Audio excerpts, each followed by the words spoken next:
Hello दोस्तों, कैसे हो आप सब। आशा करता हूँ कि सब अच्छे होंगे। तो चलिए आइए स्टार्ट करते हैं आज का वीडियो। और आज का जो हमारा वीडियो रहने वाला है वो सौर मंडल के ऊपर रहने वाला है। तो दोस्तों सबसे पहले हम सौर मंडल की परिभाषा को जानते हैं। तो सौर मंडल में सूर्य एक तारा, इसके 8 ज्ञात ग्रह, उपग्रह, क्षुद्र ग्रह आदि मिलकर सौर मंडल का निर्माण करते हैं, या यूं कहें सौर परिवार।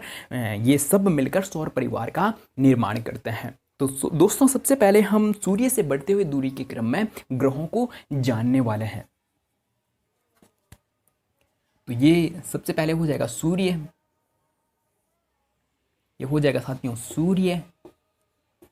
और सूर्य से बढ़ते हुए दूरी के क्रम में अब हम ग्रहों को जानने वाले हैं। और सूर्य के सबसे नजदीक का जो दोस्तों ग्रह है वो हो जाएगा बुध,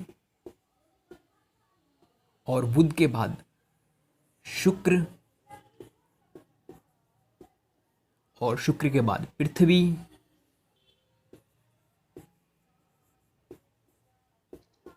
पृथ्वी के बाद मंगल। और मंगल का जो दोस्तों आकार है वो शुक्र से छोटा है, तो इसलिए हम थोड़ा इसको छोटा बनाएंगे। मंगल और बुध को हम और छोटा भी बना सकते हैं, चलो ठीक है अभी। और अब हो जाएगा बृहस्पति, और बृहस्पति के बाद शनि, और शनि के बाद अरुण, और अरुण को ही दोस्तों यूरेनस भी कहते हैं। और अरुण के बाद हो जाएगा वरुण, और वरुण का जो आकार है वो पृथ्वी से थोड़ा बड़ा होना चाहिए। अब हम इनके नाम भी लिख देते हैं, मंगल और बृहस्पति और शनि और यूरेनस और नेपच्यून, नेपच्यून। और इसको हम वरुण भी कहते हैं और इसको अरुण। तो बाकी ग्रहों के नाम हिंदी में पृथ्वी को पृथ्वी कहेंगे हिंदी में, लेकिन अगर हम बात करते हैं अरुण को कभी कभी हिंदी में भी यूरेनस लिख देते हैं। तो इसलिए आप कंफ्यूज ना हो, तो इसलिए हमने दोनों ही नामों को जान लिया है दोस्तों सूर्य सौर मंडल के केंद्र में स्थित है। तो हमने कहा कि सूर्य सौर मंडल के केंद्र में स्थित है, और यहां पे हमने सूर्य को क्या बना दिया है, किनारे पे बना दिया है। यहां पे आप देख रहे होंगे कि सूर्य को हमने क्या बना दिया है, किनारे पे बना दिया है। लेकिन हम कह रहे हैं कि सूर्य सौर मंडल के केंद्र में स्थित है। आइए इसको थोड़ा सा समझते हैं चित्र के माध्यम से कि किस प्रकार से सूर्य सौर मंडल के केंद्र में स्थित है। तो ये हो जाएगा सूर्य, ये सूर्य है। और किस प्रकार से ये सौर मंडल के केंद्र में स्थित है, और ये हो जाएगा बुध और शुक्र, पृथ्वी, मंगल, बृहस्पति, शनि, अरुण, वरुण। ठीक है, और ये होगी सूर्य से बढ़ते हुई दूरी के क्रम में ग्रहों। तो साथियों हमें एक बात पता होनी चाहिए, अगर आपको पता है तो अच्छी बात है, अगर नहीं पता है तो हम अभी जान लेंगे कि जितने भी सौर मंडल में ग्रह और उपग्रह है वो सभी 2 प्रकार की गतियां करते हैं। तो साथियों पहली गति हम घूर्णन गति को जानने वाले हैं कि घूर्णन गति किसे कहते हैं।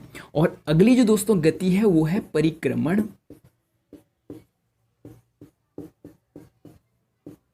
गति। ठीक है, तो अब हम पहले जानने वाले हैं घूर्णन गति किसे कहते हैं। जब कोई ग्रह अपने ही अक्ष पर चक्कर लगाता है या घूमता है तो उसे हम घूर्णन गति कहते हैं। आइए इसको समझते हैं, हम मार्कर के माध्यम से समझते हैं। ये आपको मार्कर का ढक्कन अभी आपके तरफ को दिख रहा है, और जब ये मार्कर क्या करें, अपने ही अक्ष पर क्या करें, अक्ष का मतलब है जिस पर ये टिका हुआ है, जब ये अपने ही अक्ष पर इस प्रकार से एक चक्कर लगाता है तो इसे दोस्तों हम क्या कहेंगे, घूर्णन गति कहेंगे। कि जब कोई ग्रह अपने ही अक्ष पर इस प्रकार से घूमता है तो उसे हम क्या कहते हैं, घूर्णन गति कहते हैं। और जब कोई ग्रह सूर्य के चारों ओर एक चक्कर लगाता है तो उसे हम कौन सी गति कहते हैं साथियों? परिक्रमण गति। इसको हम इस प्रकार से समझेंगे कि अभी जो मेरा हाथ है उसे सूर्य मान लो और मार्कर को क्या मान लो आप? ग्रह मान सकते हैं कि जब ग्रह सूर्य के चारों ओर इस प्रकार से गति करता है तो इस गति को दोस्तों हम क्या कहेंगे? इस गति को हम परिक्रमण गति कहेंगे। तो जितने भी ग्रह हैं वो सभी क्या करते हैं? सूर्य के चारों ओर क्या करते हैं? गतियां करते हैं। 2 प्रकार की गतियां करते हैं। तो जितने भी ग्रह हैं वो कितने हैं? 2 प्रकार की गतियां करते हैं। ठीक है, तो अभी हम परिक्रमण गति को समझने वाले हैं। तो ये हो जाएगा बुध। बुध सूर्य के चारों ओर क्या करता है? परिक्रमण गति करता है। और इसी प्रकार से दोस्तों शुक्र भी गति करता है और इसी प्रकार से पृथ्वी गति करती है और इसी प्रकार से मंगल भी गति करता है और इसी प्रकार से बृहस्पति, और बृहस्पति के बाद शनि भी, और शनि के बाद अरुण भी क्या कर रहा है? सूर्य की ओर चारों ओर क्या कर रहा है? परिक्रमण गति कर रहा है या परिक्रमा कर रहा है। ठीक है, तो अब जब ये गति करेगा कौन? बुध सूर्य के चारों ओर गति करेगा तो एक बार ये यहाँ पे भी आएगा। ठीक है, और गति करते हुए बुध एक बार यहाँ पे भी आएगा और पृथ्वी एक बार यहाँ पे भी आएगी। तो इस प्रकार से सभी ग्रह जब सूर्य के चारों ओर परिक्रमा करेंगे तो एक बार इधर भी आना है। तो अब आपको दिख रहा होगा कि सूर्य सौर मंडल के केंद्र में स्थित है।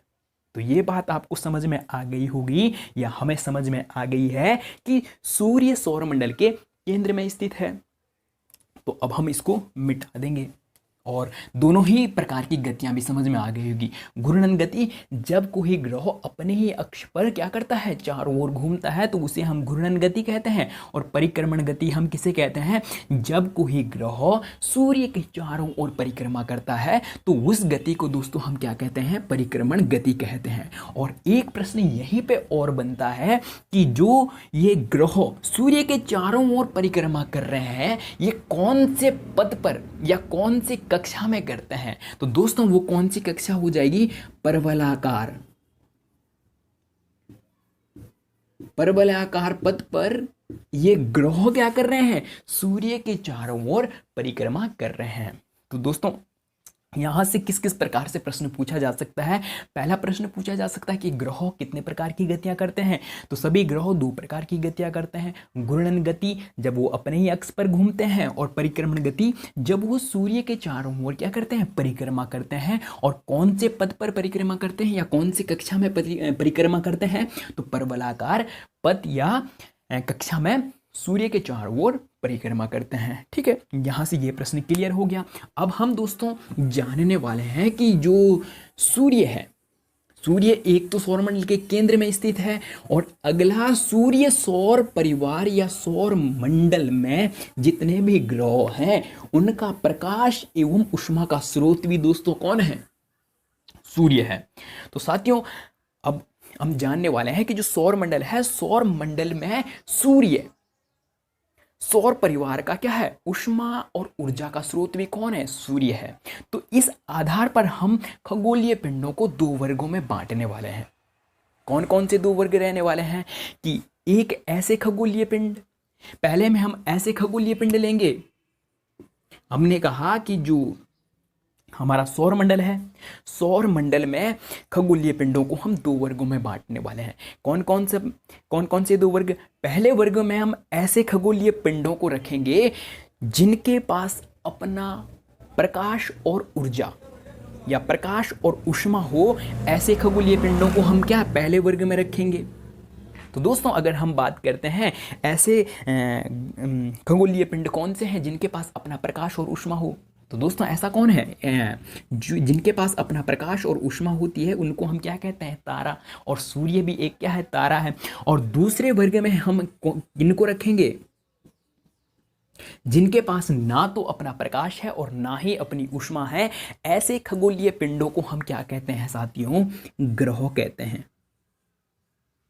ठीक है, तो हमने बोला कि जो हमारा सौर परिवार है, सौर परिवार में ऊष्मा और ऊर्जा का स्रोत कौन है? सूर्य है। तो इस आधार पर हमने खगोलीय पिंडों को दो वर्गों में बांटा। ऐसे खगोलीय पिंड, पहले वर्ग में हमने ऐसे खगोलीय पिंड रखे जिनके पास अपना प्रकाश और ऊष्मा हो, ऐसे खगोलीय पिंडों को हम तारा कहते हैं। और दूसरे वर्ग में हम ऐसे खगोलीय पिंडों को रखने वाले हैं जिनके पास अपना ना तो प्रकाश है और ना ही अपनी ऊष्मा है, तो उन्हें हम क्या कहते हैं, ग्रह कहते हैं। तो साथियों, हमें पता है कि सूर्य एक तारा है। क्यों? क्योंकि उसके पास अपना प्रकाश भी है और ऊष्मा भी है। ठीक है, तो सबसे पहले हम सूर्य का दोस्तों व्यास जानने वाले हैं। तो अगर हम बात करते हैं सूर्य के व्यास की, सूर्य का व्यास, तो साथियों सूर्य का जो व्यास है वो है 13.9 लाख किलोमीटर। और अगर हम बात करते हैं सूर्य के वर्तमान आयु की, तो सूर्य की वर्तमान आयु दोस्तों कितनी है, 4.7 अरब, 7 अरब वर्ष, अरब वर्ष। ये दोस्तों सूर्य की क्या हो जाएगी, वर्तमान आयु हो जाएगी। और अगर हम बात करते हैं कि सूर्य का प्रकाश, सूर्य के प्रकाश को पृथ्वी तक पहुंचने में कितना समय लगता है, तो दोस्तों वो लगता है 8 मिनट और कितना, 8 मिनट 17 सेकंड का समय लगता है सूर्य के प्रकाश को पृथ्वी तक पहुंचने में। ठीक है, इतनी बात समझ में आ गई होगी।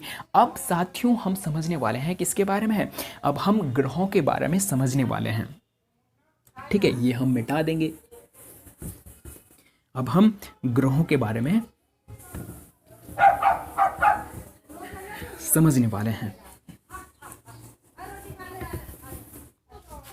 ग्रहों,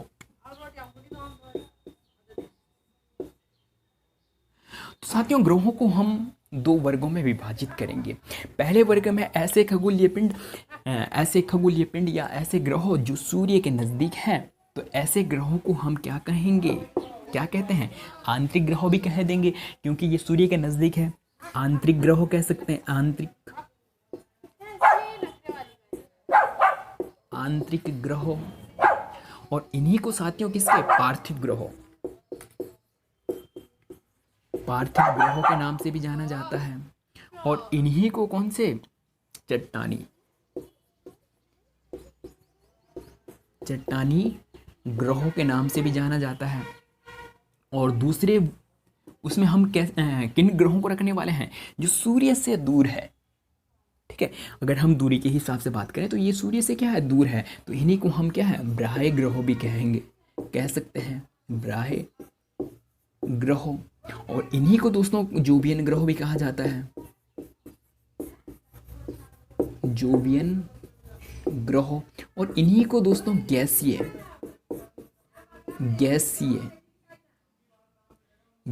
ग्रह। ठीक है, अब अगर हम बात करते हैं कि आंतरिक ग्रह कौन कौन से हैं, तो आंतरिक ग्रहों में आ जाएगा बुध, शुक्र, पृथ्वी, मंगल। और अगर हम बात करते हैं बाह्य ग्रह या जोवियन ग्रह या गैसीय ग्रहों में कौन कौन से ग्रह आते हैं, तो उनमें हो जाएगा बृहस्पति, शनि, यूरेनस और नेपच्यून। ठीक है, और अगला प्रश्न आता है, इनको हम यहाँ पे लिख भी देंगे कि अगर हम बात करते हैं आंतरिक ग्रहों की, तो बुध, और बुध के बाद शुक्र, और शुक्र के बाद पृथ्वी। ठीक है, पृथ्वी के बाद मंगल। ठीक है, और अगर हम बात करते हैं गैसीय ग्रहों की, तो इसमें हो जाएगा दोस्तों बृहस्पति,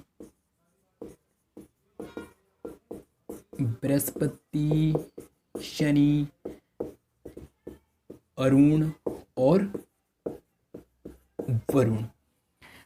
ठीक है, और अगला दोस्तों यहाँ पे इस प्रकार से प्रश्न पूछा जाता है, ठीक है, कि जो क्षुद्र पट्टी है, क्षुद्र पट्टी कौन से दो ग्रहों के बीच पाई जाती है, या क्षुद्र ग्रह कौन से दो ग्रहों के बीच पाए जाते हैं। तो साथियों वो होता है आपका मंगल और बृहस्पति के बीच दोस्तों कौन सी पट्टी पाई जाती है, क्षुद्र पट्टी पाई जाती है। तो और ये प्रश्न अभी पेपरों में बहुत बार पूछा गया है और वर्तमान समय में ये प्रश्न बहुत बार पूछा जा रहा है। तो क्षुद्र पट्टी कौन से ग्रहों के बीच है दोस्तों? क्षुद्र पट्टी कौन से दो ग्रहों के बीच है? मंगल और बृहस्पति के बीच कौन सी पट्टी है? क्षुद्र पट्टी है। ठीक है। और अगर हम बात करें साथियों ग्रहों की, तो ग्रहों 2006 में ग्रहों की नई परिभाषा दी गई। प्राग सम्मेलन में खगोलीय शास्त्रियों द्वारा ग्रहों की कुछ नई परिभाषा दी गई। और उससे पहले अगर हम बात करते हैं 2006 से पहले ग्रहों की संख्या कितनी थी साथियों? 9 थी। 9वां आपका जो ग्रह हो जाएगा वो कौन सा था 2006 से पहले? प्लेटो। प्लेटो भी 2006 से पहले क्या था? एक ग्रह था। और जब प्राग सम्मेलन 2006 में खगोलीय शास्त्रियों द्वारा एक मीटिंग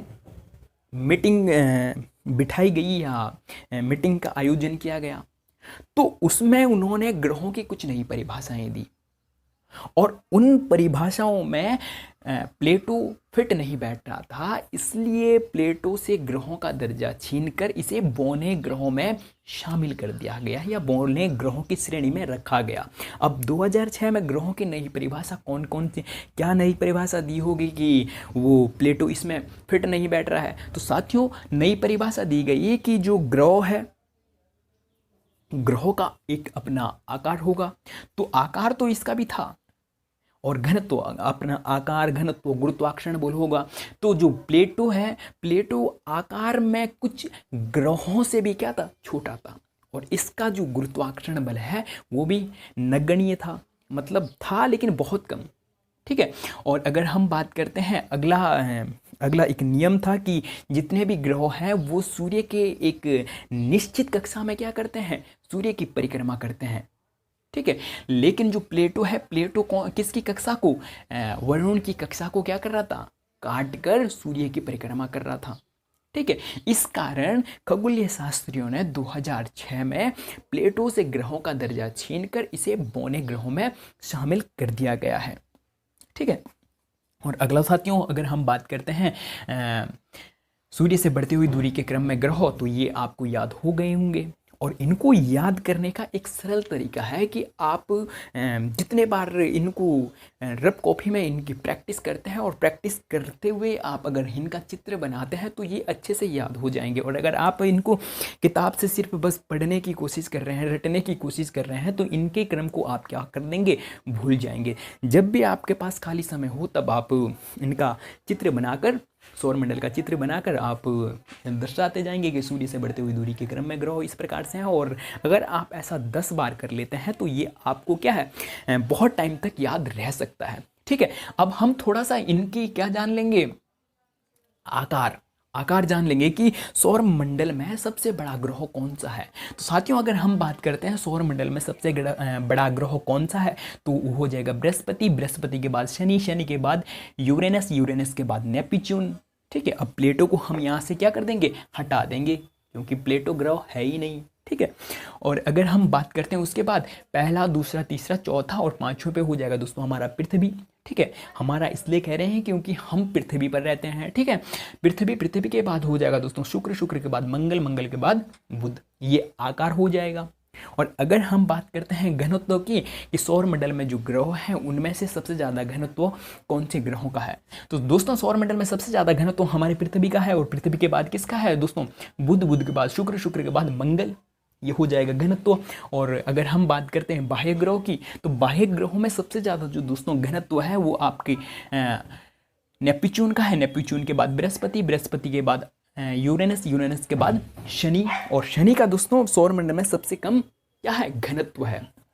और सौरमंडल में सबसे कम घनत्व होने का कारण इसलिए है क्योंकि ये छल्लों से बना हुआ ग्रह है। ठीक है। तो अगर हम बात करें कि सौरमंडल में सबसे ज़्यादा घनत्व कौन से ग्रहों का है, तो साथियों वो किसका हो जाएगा? पृथ्वी का। और सबसे कम घनत्व कौन से ग्रहों का है, तो वो हो जाएगा शनि का। ठीक है। और अगर हम बात करते हैं कि सौरमंडल का सबसे बड़ा ग्रह कौन सा है, तो सौरमंडल का सबसे बड़ा ग्रह हो जाएगा दोस्तों बृहस्पति। और सौरमंडल का सबसे छोटा ग्रह कौन सा है, वो हो जाएगा बुध। कितने उपग्रह है, ग्रहों के उपग्रहों को भी जान लेंगे। तो साथियों अगर हम बात करते हैं बुध, तो बुध के दोस्तों कितने उपग्रह है? 0 उपग्रह है। अगर हम बात करें शुक्र, शुक्र के भी 0 उपग्रह है। अगर हम बात करें पृथ्वी, पृथ्वी का एकमात्र उपग्रह कौन है दोस्तों? चंद्रमा है, ठीक है। और अगर हम बात करें मंगल, मंगल के 2 उपग्रह है, फोबोस और डिमोस। और जो दोस्तों डिमोस है, डिमोस सौर मंडल का सबसे छोटा उपग्रह भी है, ठीक है। इसके 2 उपग्रह हो जाएंगे, एक फोबोस और डिमोस। और अगर हम बात करते हैं बृहस्पति, बृहस्पति के कितने उपग्रह हैं साथियों? 79 उपग्रह हैं। अगर हम बात करते हैं शनि की, तो शनि के 82 उपग्रह है, 82 उपग्रह है। अगर हम बात करें किसकी? यूरेनस, तो यूरेनस के दोस्तों कितने? 27 उपग्रह है। अगर हम बात करें नेपच्यून, तो नेपच्यून के कितने उपग्रह हैं दोस्तों? 14 उपग्रह हैं। तो यहाँ से अब हमें इस चित्र के ही माध्यम से हमें याद हो गया है कि किस ग्रह के सबसे ज्यादा उपग्रह है। तो दोस्तों सबसे ज्यादा उपग्रह किसके हैं? शनि के हैं, कितने? 82। और अगर हम बात करते हैं उसके बाद किसके हैं? बृहस्पति के हैं, और बृहस्पति के कितने हैं? 79 हैं, 79। और उसके बाद अगर हम बात करते हैं किसके हैं? अरुण के हैं 27। और उसके बाद अगर हम बात करें किसके? वरुण के हैं कितने? 14, ठीक है। और अगर हम बात करते हैं पृथ्वी, पृथ्वी का एकमात्र उपग्रह चंद्रमा है। मंगल के 2 उपग्रह फोबोस और डिमोस। और डिमोस क्या है? सौर मंडल का सबसे छोटा उपग्रह है। तो दोस्तों अगला वीडियो रहने वाला है, वो रहने वाला है साथियों किस पर? जितने भी ग्रह हैं, इन ग्रहों के बारे में हम डिटेल से जानने वाले हैं। प्रत्येक ग्रहों के बारे में अब हम अगले वीडियो में और डिटेल से जानने वाले हैं। तो चलिए दोस्तों आज के लिए इतना ही। अगर आप हमारे चैनल पर नए हो तो चैनल को सब्सक्राइब और वीडियो को लाइक करना ना भूलें। जय हिंद,